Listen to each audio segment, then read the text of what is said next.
Graça e paz, queridos amigos, da parte de nosso Senhor e Salvador Jesus Cristo. Tudo bem? Bom, gente, nós estamos nessa maratona tão abençoada. Essa vale a pena a gente se esforçarmos todo dia para acompanhar o estudo do Evangelho de Lucas. Nós estamos hoje iniciando o capítulo 5. Fica ligado, amado. Se você é um chamado de Deus, essa palavra é para você. Fica esperto. Vamos nessa? Compartilhe a obra, amado. Compartilhe aí. Compartilhe os vídeos que pregam o Evangelho como ele é. Que Evangelho? O Evangelho da cruz, da renúncia, do caminho estreito e da porta apertada. Do negar-se a si mesmo todo dia, diariamente. Permitir que o Espírito Santo de Deus faça a bela obra sobrenatural nesse ser humano corrompido pelo pecado, para que uma nova criatura venha brotar de dentro de nós e o reino de Deus venha morar dentro de nós, o Pai, o Filho e o Espírito Santo. Amém? Vamos lá? Capítulo 5. Olha o título, essa palavra é para nós. Chamado aos primeiros discípulos. O que é discípulo? Aluno. Discípulo é aquele que vai sentar para aprender. E nós somos eternos discípulos, por mais que nós venhamos ensinar.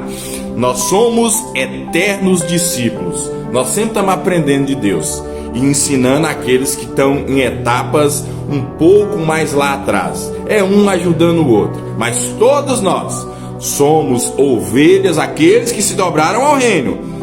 Todos nós somos ovelhas do mesmo pastor e é ele de fato que é o grande mestre das nossas almas. Amém? Versículo 1, capítulo 5, Evangelho de Lucas. E aconteceu que, apertando a multidão para ouvir a palavra de Deus, estava ele junto ao lago de Genezaré. Viu estar 2 barcos junto à praia do lago, onde os pescadores, havendo descido deles, estavam lavando as redes. E entrando num dos barcos, que era de Simão, pediu-lhe que o afastasse um pouco da terra. Então, assentando-se, ensinava do barco a multidão. E quando acabou de falar, disse a Simão: faze-te ao mar alto e lançai as vossas redes para pescar. Respondendo Simão, disse-lhe: mestre, havendo trabalhado toda a noite, nada apanhamos, mas sobre a tua palavra lançarei a rede. Então, fazendo assim, colheram tão grande quantidade de peixes que rompia-se-lhes a rede. E fizeram sinais aos companheiros que estavam ao outro lado para que fossem ajudá-los. Vem nos ajudar. Eles foram e encheram ambos os barcos, de maneira que quase iam a pique. E vendo isto, Simão Pedro prostrou-se aos pés de Jesus, dizendo: Senhor, ausenta-te de mim, que sou um homem pecador. Pois que o espanto se apoderara dele e de todos os que com ele estavam, por causa da pesca de peixe que havia feito. De igual modo também de Tiago e João, filho de Zebedeus, que eram companheiros de Simão. E disse Jesus a Simão: Simão aqui é Pedro, viu, gente? Não temas, de agora em diante serás pescador de homens. E levando os barcos para a terra, deixaram tudo e o seguiram. Eu quero que você medite agora nesse versículo 11. E levando os barcos para a terra, deixaram tudo e os seguiram. Hoje nós vamos meditar basicamente nesse versículo 11. Todos aqueles que querem seguir Jesus Cristo, repita comigo, tem uma mudança radical no seu modo de viver. Sobre todas as coisas, ele tem uma mudança radical para seguir Jesus Cristo de Nazaré. Quando a pessoa decide seguir Jesus, o sistema a qual ele está inserido, a qual ele vive é impactado por essa mudança radical que ele tomou. Amém? Amado, nós estamos expressando aqui a realidade de Jesus Cristo de Nazaré. A glória de Deus manifestada através do seu Filho Jesus Cristo na terra. Numa terra perdida e escura pelo pecado. Raiou-se uma grande luz. Jesus Cristo de Nazaré.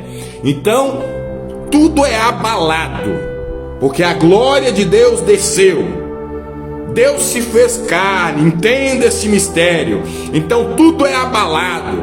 As filosofias perdem os seus tronos, as ideologias são desmoronadas, a religiosidade cai por terra, o mal cai por terra, os principados perdem terreno, porque a glória de Deus veio, a verdade do reino é manifestada através do seu Filho.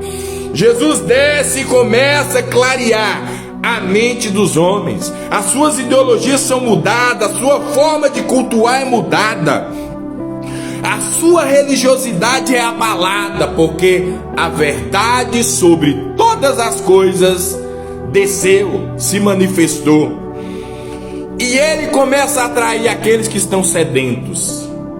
Multidões começam a seguir Jesus, a tal ponto que ele usa de estratégia para pregar, porque o povo queria também ouvir a mensagem do Evangelho. Muitos ouviam e davam linha, porque o Evangelho, de fato, ele traz em nós um convite à mudança, e muitos não queriam mudar. Então muitos ouviam a pregação uma vez e iam embora, e muitos eram atraídos a continuar essa transformação, esse processo de salvação que o reino de Deus traz na vida do pecador. Jesus faz um convite a Pedro: Pedro, me empresta seu barco, porque a multidão é grande. Eram mais de 5.000 pessoas. Então, quando Jesus estava ensinando, ele sempre estava ensinando a favor do vento, porque o vento leva o som.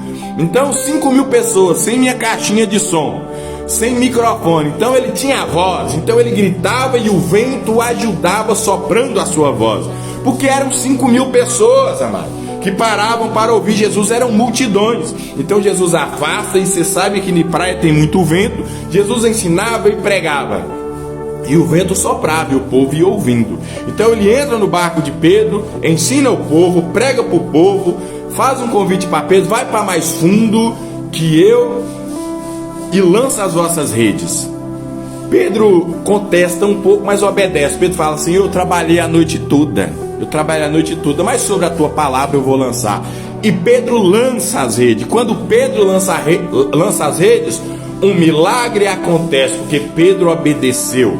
Mesmo ainda nem tido convertido ainda, Pedro obedeceu, exerceu a fé, obedeceu a ordem de Jesus, e o milagre foi estrondoso. Só que o maior milagre que aconteceu na vida de Pedro, amado, Pedro entendeu que era pecador. Ele olha para Jesus e fala assim: Senhor, afasta-se de mim, que eu sou um pecador. Só que olha o que Jesus faz. Olha o que Jesus vai falar: a partir de agora eu vos farei, Simão, pescador de homens.